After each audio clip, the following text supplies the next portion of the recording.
In this video, we'll look at how to save drafts of repetitive emails that you frequently send out to your team members, such as weekly meeting minutes or monthly business updates. So let's start with why save drafts of your email messages. The first is to improve communication with your team members, and that's because they'll get used to a specific format of repetitive updates and they'll know where to look for specific information. The second is that they help with email archives and retrieval. So by using similar subject lines within your templates, it's going to be a lot easier for you to search through your sent mailbox to see what specific emails you have sent out, as well as for your recipients to see what emails they've received from you over time. And then a third advantage is that it saves you time and increases your own productivity because you don't have to rewrite the emails every time or have to think about it over and over.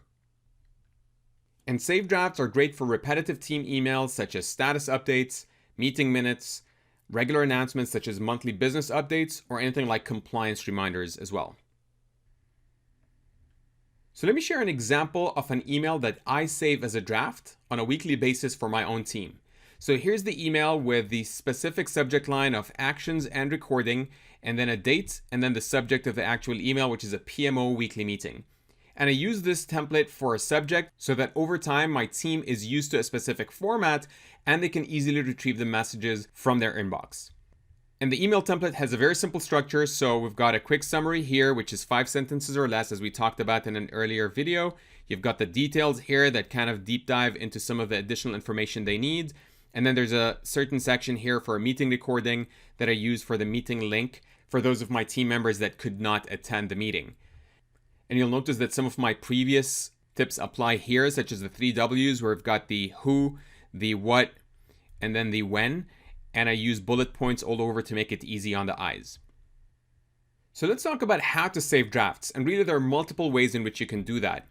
One is to use a simple word processor, such as Microsoft Word. And very simply, what you can do is copy paste that email in a Microsoft Word document over here. And then if you'll notice, what I did was I left some of those as a template with the X's for the date. And then I left some of this empty here where I can just fill in the blanks on the details and a quick summary, and then add the link here for the meeting recording on a weekly basis. All I do is simply just fill in the blanks again on this information, and I send it out to my team, and they get used to seeing this weekly.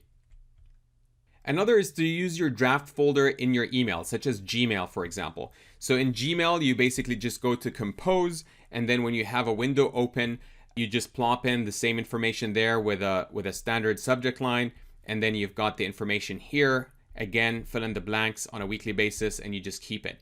And what you do here to save is just hit the X button over here, and I'll show you basically how it shows. It just saves it and closes it for you, so you don't really have to hit the save button.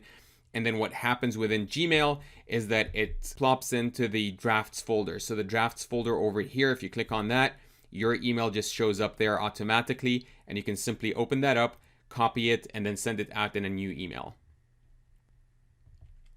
Another way is to use your draft folder in your email of your Outlook email program.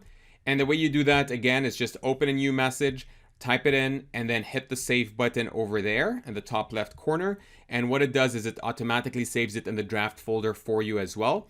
And one cool trick I do here is that within Outlook, this is sort of the margin of what you see within Outlook on the left, is you automatically have your email saved in the drafts folder, but you can also do subfolders as well, such as drafts for customer A, drafts for customer B, drafts for customer C, and then anything like customer logistics or weekly updates if you have more than one weekly meeting. And this just makes life a little bit easier for those of you who are hyper planners. All right, and with that, a quick summary. Save drafts of repetitive emails such as regular status updates, announcements, compliance reminders, etc. to improve communication flow with your team and save yourself some time and increase your productivity. And then use a word processor such as Microsoft Word or your email program, Gmail, Outlook, or what have you, to save templates off your drafts. Thanks so much for watching, and in the next video, we'll talk about a really cool feature called delayed delivery.